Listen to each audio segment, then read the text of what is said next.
Olá, meu nome é Felipe Augusto de Azevedo, faço parte do Polo Parelhas e dentro dessa disciplina da História da Música eu vou falar um pouco sobre um mini seminário sobre um pouco abordando a origem da ópera, né, o surgimento da ópera e o desenvolvimento dela dentro do classicismo e falar um pouco sobre esse movimento do classicismo, né? Esse período, que foi um período relativamente curto. O período do classicismo ele vai durar em média ali de 60 anos aproximadamente, que ele vai acontecer entre o ano de 1537 e 1580, né? Então é um relativamente curto, porque outros duraram bastante tempo, né? Teve períodos que durou 150 anos, teve períodos que durou 200 anos, então quando a gente para e pensa, ele foi um período que ele foi interrompido ali com a Revolução Francesa, né? Então teve essa mudança, foi quando teve todo esse desencadeamento, né, do que vinha acontecendo no Renascimento, sobre todas aquelas propostas iluministas. Então vai acontecer essa Revolução Francesa, então o período clássico ele é interrompido aí. Então, para entender esse período do classicismo, não tem como falar do classicismo sem entender um pouco, sem falar um pouco do período renascentista e do período barroco, né? Eles estão tudo bem ali,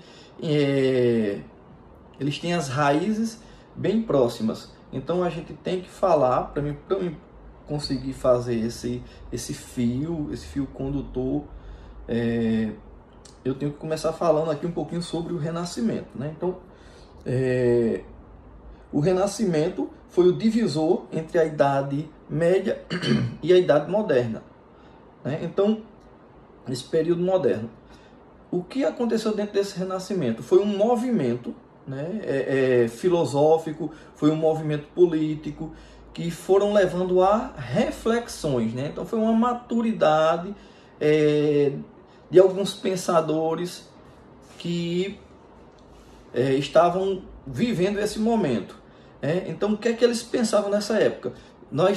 Antes, na Idade Média, tinha-se o teocentrismo, Deus era o centro de tudo, né? Era o poder da monarquia, era o poder da igreja, era o poder da nobreza, né? Que era mantida em cima do restante da população. Então temos aí uma reflexão onde o homem começa a parar de ver, sai desse teocentrismo e começa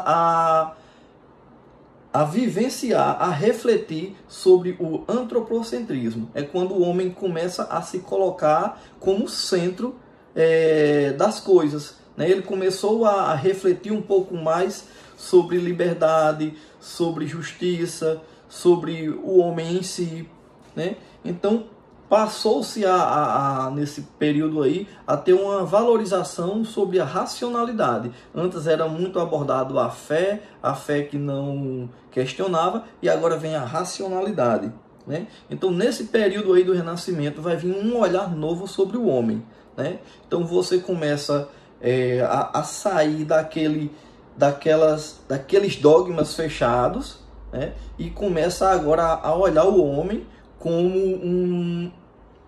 um ser que tem vontades, que tem desejos e que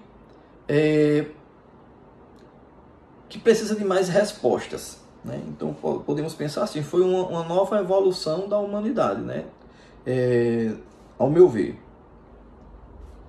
Então estamos aí começando com o movimento também da reforma, né? Que vai desembocar na contra-reforma também.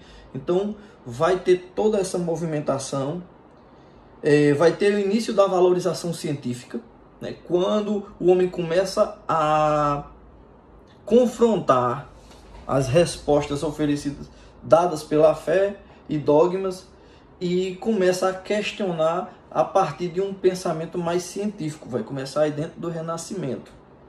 porque eles estão bem entrelaçados, Renascimento, período barroco. Então vai tudo acontecendo meio que naquela panela, uma simultaneidade, e que é um pouquinho difícil de explicar, né? Sem se aprofundar muito, né? Então, nesse período aí começou a se pensar um pouco das posturas educacionais, a gente pode pensar isso, né? Que foi mudando a forma de se ensinar, a forma de se refletir aquela realidade toda. E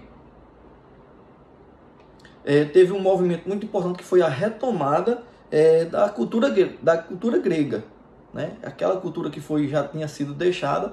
Então, dentro desse tempo aí do Renascimento, por isso que se chama Renascimento, que é o período renascentista, é porque traz um pouco à tona daquela cultura clássica, vão começar a reler, fazer novas leituras, vai fazer uma nova leitura sobre todo aquele material clássico da Grécia Antiga. Então começa a fazer novas reflexões e começa a partir daí esse movimento político e cultural que é o Renascimento, ou movimento renascentista. Logo em seguida desse movimento renascentista, dentro desse movimento renascentista, né, dando continuidade dele, vai surgir junto com ele o período barroco. O período barroco vai estar ali situado entre 1550 a 1750, mais ou menos ali, né? Então vai estar o período no século XIV até o século XVII, XVIII. Então vai estar entre o século XVI e o século XVIII, vai estar todo esse período barroco, né? Então o que é que acontece dentro desse período barroco? Já vem uma evolução dentro do renascentismo, né? Então todo esse movimento cultural vai com certeza impactar dentro das expressões artísticas, porque os artistas estavam dentro dessa classe de aristocratas, que eram pensadores, eram pessoas que tinham uma condição de vida melhor, e muitos desses músicos estavam dentro dessa classe. Então, dentro da música vai sofrer um impacto muito profundo dessa movimentação política e social e cultural, principalmente, vai sofrer todo um impacto, né? A música ela vai sair daquela música que eram com regras e voltadas exclusivamente para a igreja, e ela vai começando a alcançar classes populares, né? Então esses aristocratas, eles não eram da nobreza, eram burgueses, muitos deles, né? Então eles vão começar a se reunir e a pensar e a falar sobre essas teorias, sobre essa cultura. E dentro desse período vai surgir os virtuosos, né? Aqueles músicos que eram pessoas que buscavam a perfeição agora, né? Então esse período barroco, a gente pode pensar isso, era quando vai surgir o bel canto, né? Aquelas pessoas que buscavam o ápice da perfeição humana, né? Aquilo que eles estavam tentando tirar ali da teoria e jogar na prática aqueles verdadeiros potenciais que eles poderiam explorar nesse tempo. Então vai estar muito forte, bem dentro do período barroco mesmo, a reforma e a contra-reforma, né? Então ali já começou aquele movimento que estava impactando, já começando um enfraquecimento, né, da nobreza e das ideias da Igreja Católica. Então vai começando a ter um abalo aí. E dentro disso começa-se a música sair, que era exclusivamente para a nobreza e para a Igreja, agora começa a alcançar uma nova classe, né? Eles já começam a trazer mais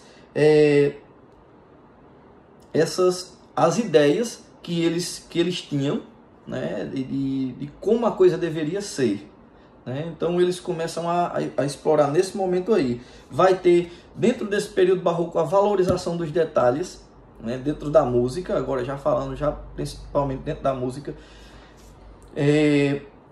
muitos arranjos, era a polifonia que acontecia dentro desse período barroco. É importante entender que existia essa polifonia para poder entender o que acontece no classicismo, que vai ter esse impacto dentro do classicismo, que ele vai mudar de polifonia para acho que é monodia, eu acredito o nome, mas a gente vai chegando lá. Ainda dentro da música, assim como os dogmas, ainda a música estava presa dentro de muitas regras, né? Então essas regras eram muitas regras artísticas, então existia um certo exagero nas regras artísticas. Então uma música ela tinha que ser bem enquadrada dentro desse período. Tinha a teoria dos afetos, né? Então cada momento da música ela envolvia mexer com um afeto. Então existia toda uma regra de como a música deveria ser e como os artistas deveriam compor. Então eles estavam muito, então além deles buscar essa perfeição, mas essa perfeição dentro das regras que eles já tinham, né? Então tinha nessa época a valorização da polifonia. O ápice do barroco vai ser Bach, que ele constrói uma melodia, ele pegava uma melodia, né, uma melodia a temática ali, que aí vai construir as fugas, que é quando ele pega aquela melodia e ele começa a executar aquela melodia, por exemplo, uma melodia numa mão, e ele começa a repetir essa melodia na outra mão, no piano, por exemplo, né, no cravo, no caso, que era o que ele tinha. Então vai ter toda essa construção harmônica. Então eram várias vozes, uma mesma melodia, que chamava melodia tema, ela era repetida com várias vozes. Então praticamente o que a gente pode pensar desse barroco é essa construção, essa busca pelo virtuosismo, pela perfeição, né? Então dentro desse período barroco é quando vai surgir, né, por volta ali de 1600, uma pessoa chamada Monteverde, que ele vai ser o marco, no caso aqui do nosso tema, que vai ser a ópera, né? Então Monteverde ele vai surgir mais ou menos nesse período aí. Então a primeira ópera, né? Então dentro desse período barroco vai surgir a primeira ópera, né? A ópera é considerada a arte completa. Por que a arte completa? Porque dentro dela tem dança, tem cena, tem voz, tem o ambiente, vai ter o cenário, né? No caso o ambiente vai ser o cenário, vai ter a música. Então ele une tudo que se tinha da arte, a fala, textos. Ele vai tentar se unir tudo ali dentro da ópera, né? O que vai gerar muitos conflitos, porque eles não queriam misturar a palavra junto com a música, dizia que a palavra desvirtuava um pouco a música. Então vai surgir ali, nessa época, os madrigais, né, que eram uma forma de composição para vozes, que vai estar ali. Então a primeira ópera vai surgir em 1594, uma ópera chamada Daphne. Quem foi compor essa ópera foi Jacobo Peri e Otávio Rinuccine. É uma obra que ela é baseada justamente no conto grego, que eles, como buscava trazer aquela movimentação, como eu disse no início, que eles estavam procurando aquela história clássica da Grécia clássica.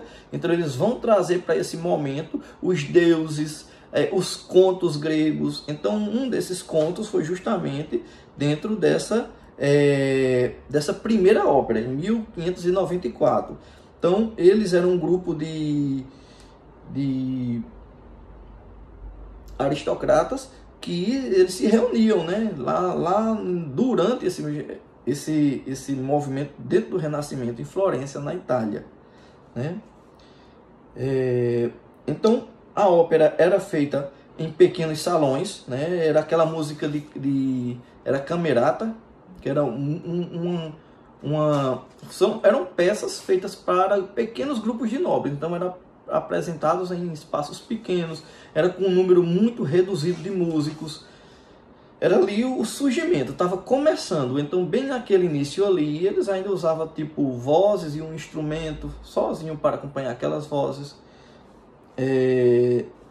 Dentro desse movimento vai surgir o humanismo, né? Quando eles começam a refletir dentro desses grupos, e aí é onde vai trazendo essa nova leitura para a arte, né?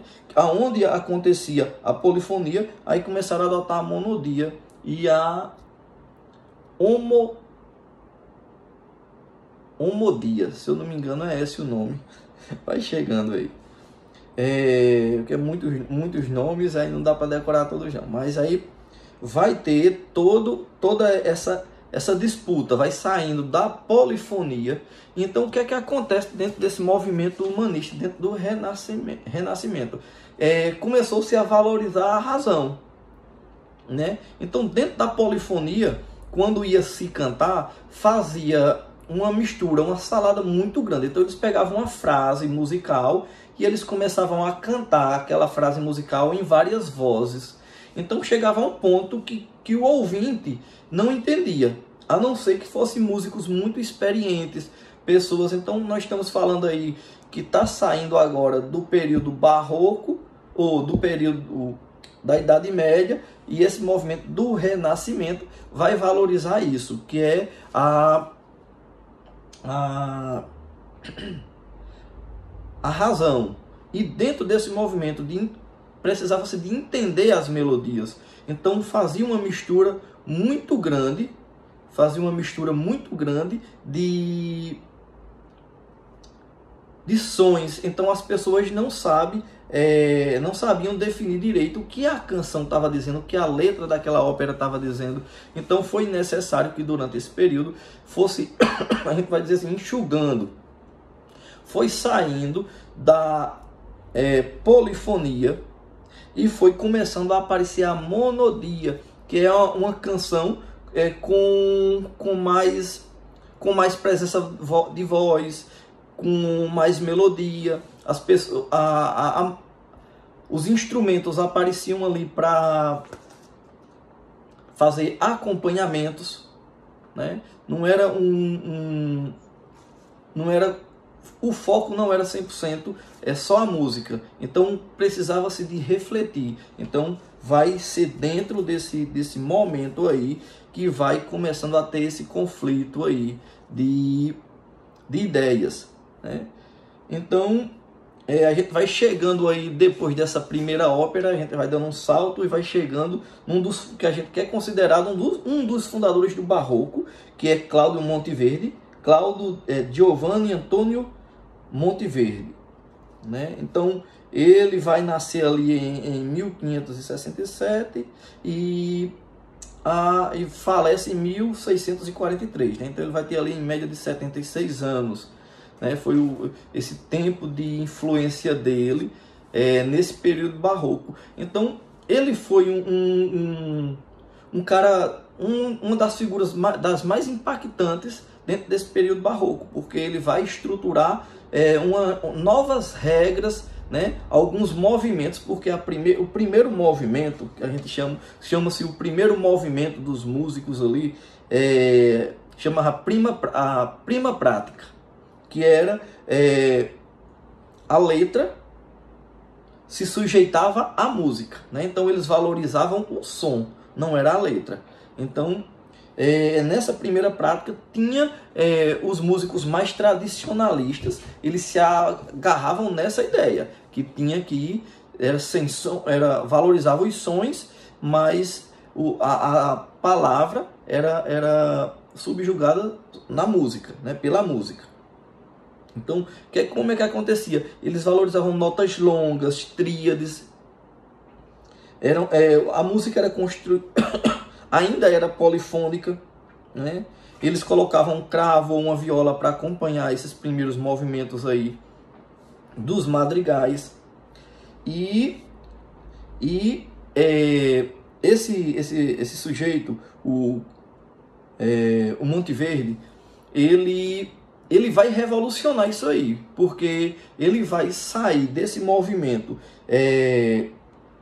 a partir da teoria dos afetos, que utilizavam algumas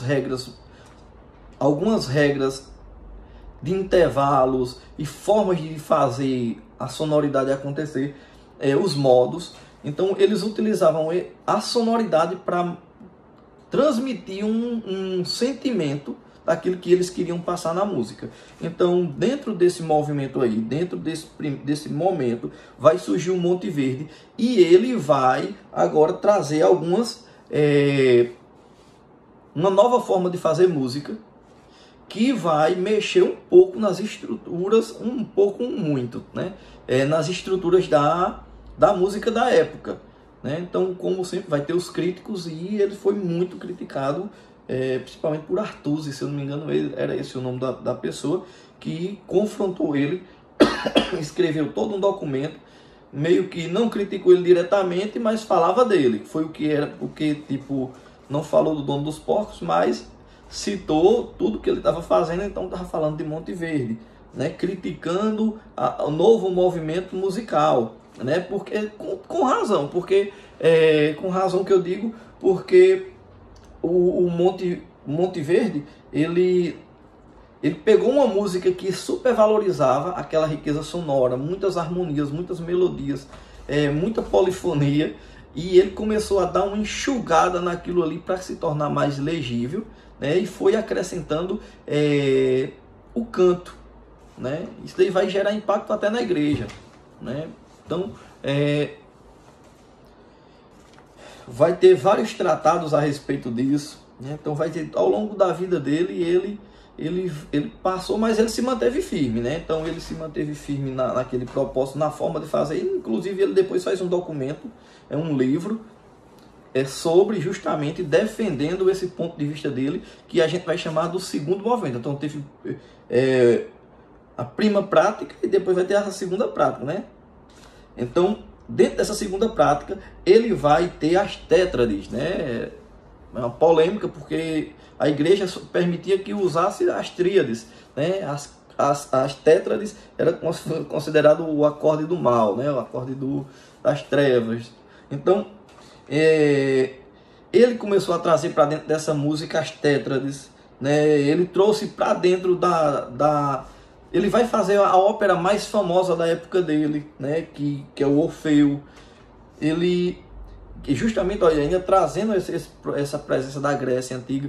Então, ele vai trazer dentro do trabalho dele, ele vai trazer uns instrumentos, né? Então, assim, era uma música que era feita com pouco instrumento, agora ele vai começar a trazer as violas, os violinos da época, né? Ele era gambista, né? Acho que é gambista o nome, como era o nome acho que do parente mais antigo do violino, das violas, né? Eram os instrumentos que tinha até 6, 7 cordas. Então, temos aí a presença. Ele vai trazer esses instrumentos, ele vai valorizar mais os músicos, vai ter mais gente. Ele vai padronizar algumas cadências, né? Essa cadência que a maioria dos músicos conhece, que é o 2-5-1 ou 5-1, que é com a resolução na tônica, né? Então vai surgir, ele vai amarrar algumas regras que vai ficar, né? Então ele vai consolidar ali a ópera, e ele vai amarrar coisas. O que é que ele fez? Ele não inventou nada novo, mas ele pegou toda a teoria, toda a construção musical da época que ele tinha, tudo que ele tinha ali, ele conseguiu jogar dentro da arte dele, né? De uma forma assim absurda, né? Então, assim, para mim ele foi muito genial nesse sentido aí. Mais uma vez, falando disso para chegar no classicismo, porque o classicismo vai ter ingredientes tanto desse movimento renascentista como desse período barroco, né? Então vai estar ali. Vamos dizer que se a gente imaginasse que a história da música é um rio, né? Então o rio é todo esse movimento ali da Idade Média, do período renascentista para o Barroco, e o desaguar desse lago, dessa lagoa, vai ser justamente o classicismo, né? A lagoa, quando enche, vai virar o romantismo, que já é outra história, né? Então, dentro desse trabalho do Monteverde, né? Ele vai ter ali dentro dele, ele vai amarrar três estilos de composições, né? 3 formas de compor, que é o concitato, o mole e o temperato, né? Eles dentro dessa teoria dos afetos, né? Então cada grupo desses 3 aí, um representava fúria e alegria, o outro era paixão e tristeza, né? O mole e o temperato era aquele movimento tranquilo, né? Sereno. Então ele aplicou dentro das obras deles repetições de fragmentos de melodia, né? Ele pegava, semelhante ao período barroco, né? Que é fruto desse período barroco aí, eles pegavam um tema, né? Que hoje em dia é conhecido como a fuga. Ele pegava um tema e ele ia repetindo esse tema ao longo da música, né? Esse trecho. Então, e trazia dentro dele uma tonalidade específica, né? Que não funcionava tão bem na polifonia, porque já fazia aquela misturada que ficava muito bela também, mas bem incompreensível, muito impactante, muito exagerado, né? Que é característica dessa época dos exageros, né? Não é à toa que foi tanta gente para a fogueira por causa dos exageros. Então vai ter dentro desse movimento aí, dentro desse movimento barroco, todo esse exagero posto em prática, né?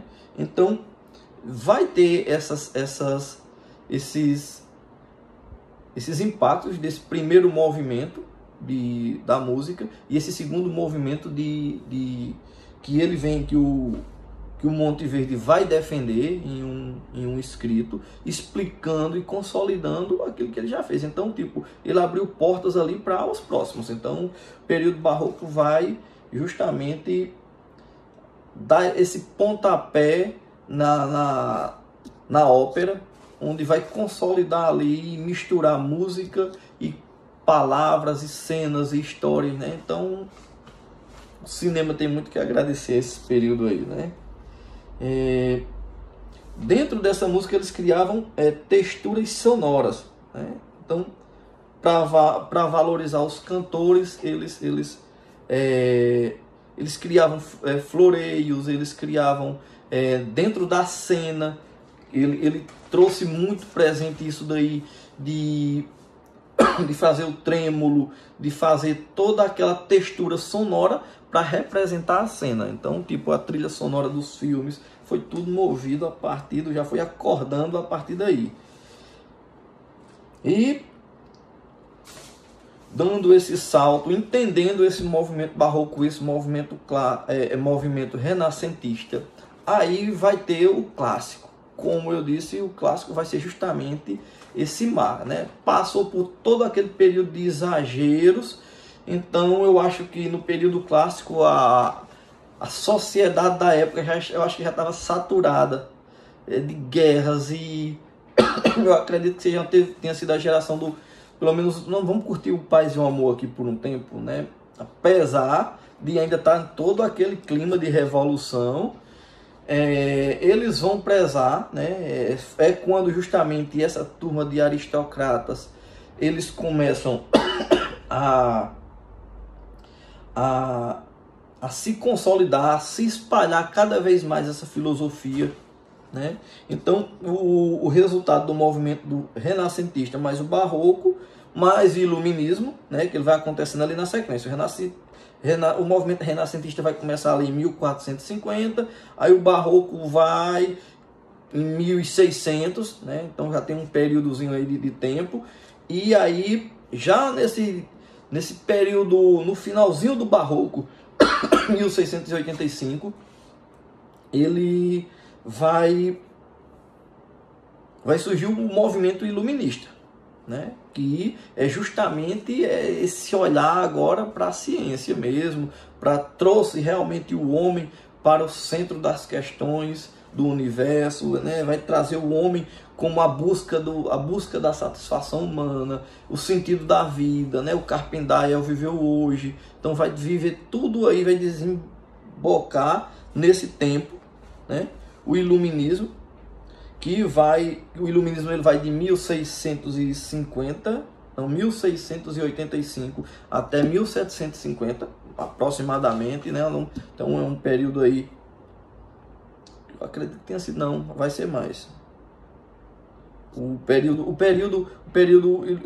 iluminista vai começar em 1685 e vai terminar em 1789, que foi justamente com a Revolução Francesa. Então, já nesse intervalozinho de tempo aí, vai ter o classicismo, né? Que vai começar em 1750 e vai até 1799, 1799, que é justamente com a Revolução Francesa também, né?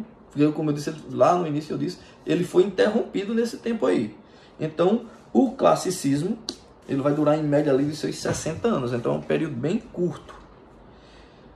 Dentro dessa resolução do resultado desse renascimento do barroco, vai surgir um grupo de pessoas que buscavam muito a descrição, né?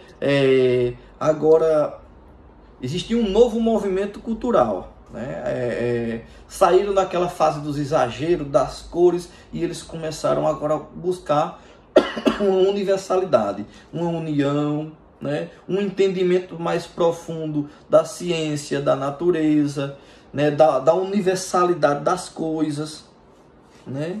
Eles começaram ali a pensar um pouco mais sobre a criatividade, né? Embora ainda tivesse muito preso em todo o sistema dogmático, não só da igreja, mas na música, eles amarravam dogmas para tudo.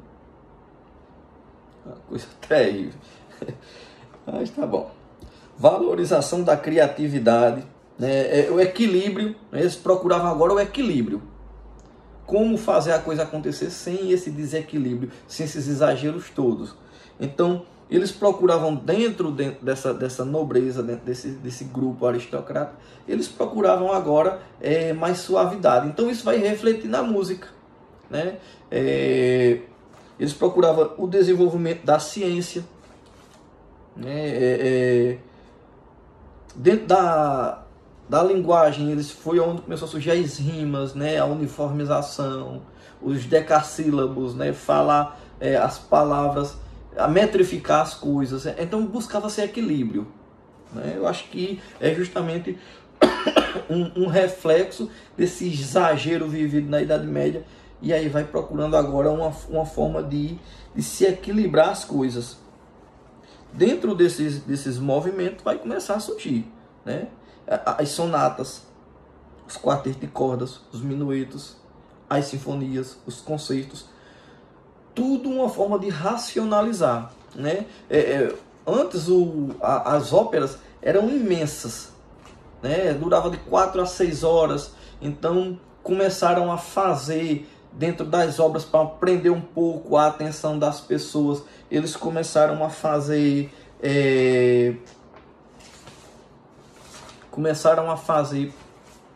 pequenas amostras, né? Como se fosse um comercial, né? Com pequenas histórias falando da realidade popular, que agora não me chegou o nome, né? Então,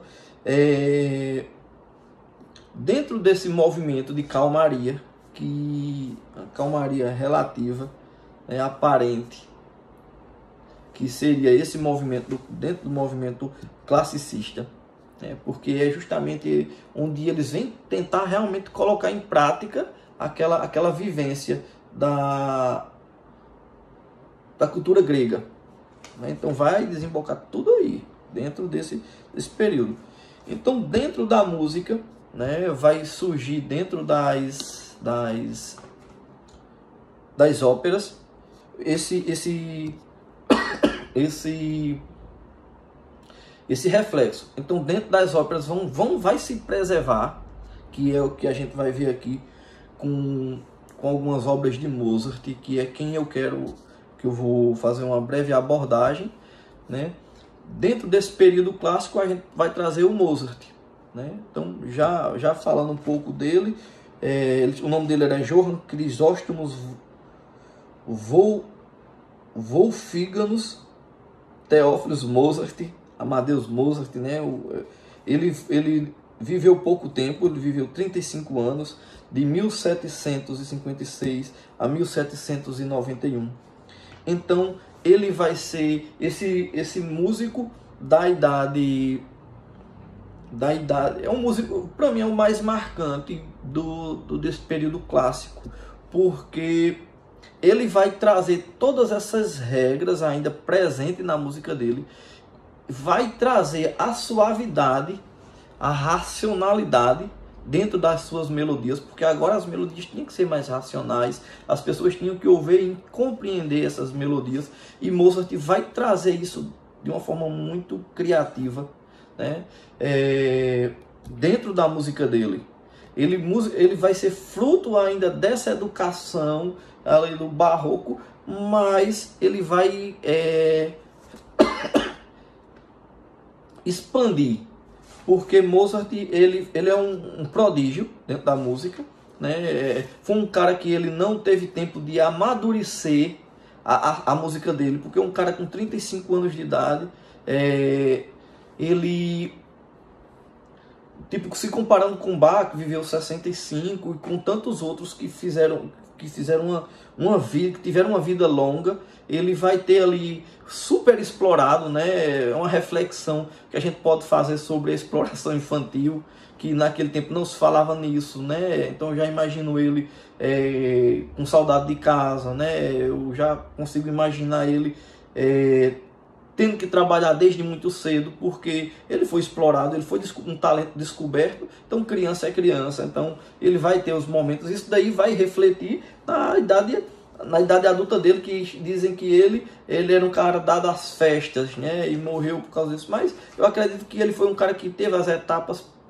frustradas, as etapas de vida dele, né? Ele foi explorado antes da hora, e o reflexo disso foi um cara que não conseguiu ter uma plena realização, vamos dizer, humana, né? Mas como músico à frente de tudo, ele conseguiu trazer melodias marcantes dentro de um período que exigia-se tranquilidade, e muitas das músicas desse momento eram muito parecidas, né? Muitas valsas. Então ele consegue, mesmo dentro desse movimento de serem discretos em tudo que eles iam fazer, ele consegue ser marcante na música dele. Então, assim, uma coisa que marca na música de Mozart é justamente porque ele, desde pequeno, o pai já pegou ele e deu um tour por toda a Europa. Ele levou Mozart nas melhores nos concertos da época, nos melhores professores. Se eu não me engano, ele foi até aluno de Bach. Bach já devia estar velho nessa época, mas deve ter dado aula a ele. Então, Mozart provavelmente tinha ouvido absoluto. Então, ele conseguiu registrar ali toda a sonoridade da Europa. Então, a gente pode ter aí como um exemplo de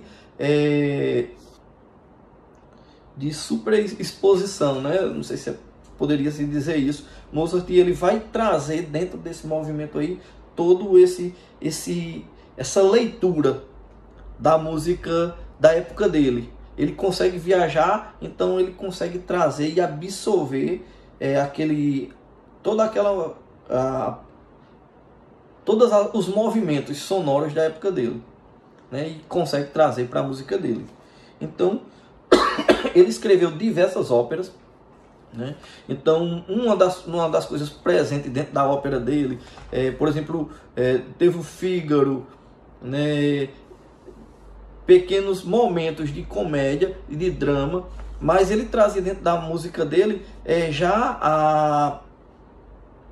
os burgueses desafiando os patrões, né? A empregada que desafia o patrão. Ele mostrava, ele denunciava o patrão que dava em cima da empregada, né? O Don Giovanni. Então, dentro da música dele, ele já denunciava. Tanto é que ele não foi tão bem aceito lá. Desculpa, uma gripe meio forte. Ele já denunciava todo aquilo ali. Então, ele não foi tão bem aceito na terra dele. Foi tanto que teve algumas óperas que teve que ser expostas em outros lugares, né? Que a sociedade já estava mais à frente, culturalmente falando. Então, ele já trazia essa crítica, né? E ele vai colher nesse tempo dele, né? Já antes os músicos eram muito bem pagos. Nessa época dele, os músicos já começaram a ser mal pagos, né? Então, a turma que trouxe essa revolução, mas não conseguiu trazer isso para a música. Tanto é que ele chega nesses períodos de revoluções, né? Sabe-se que ele faleceu na miséria mesmo. Então, é um cara que para mim me desperta uma empatia. Foi por isso que eu resolvi falar dele. Eu não conheço tão bem, então tive que pesquisar um pouco, mas ele me comove a história dele por ele ter sido uma criança prodígio nesse sentido, que foi um dom e ao mesmo tempo um sofrimento para ele, né? Essa super exploração. Dizem que ele era bem humorado, mas né, eu tenho pouco conhecimento da biografia dele, mas eu criei essa empatia com ele.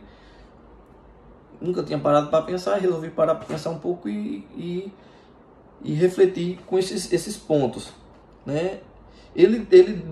Da música dele, ele teve que compor músicas claras, né? Isso é uma característica, músicas claras, né? Que ele teve que agradar vários públicos. Então ele teve que ter uma clareza na música dele, né? Então era o período que estava prezando pela razão. Então dentro das obras tinha que ter fala, tinha que ter uma estrutura melódica que a pessoa conseguisse compreender e ser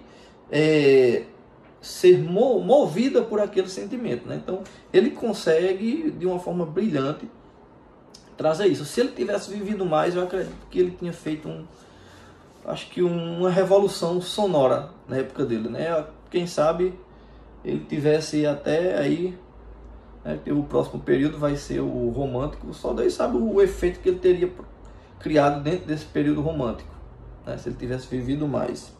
Então ele, por ter tido uma vida muito precoce, ele me chamou a atenção, né? E ele vai trazer, e por ele já trazer dentro da música dele a presença forte além das melodias, dessa crítica social, né? Que já era o resultado de todo o movimento do Renascimento e do Iluminismo. Então, basicamente, o que eu tinha para trazer nesse breve seminário era isso. Então, muito obrigado e espero que tenha ficado bom. Um abraço.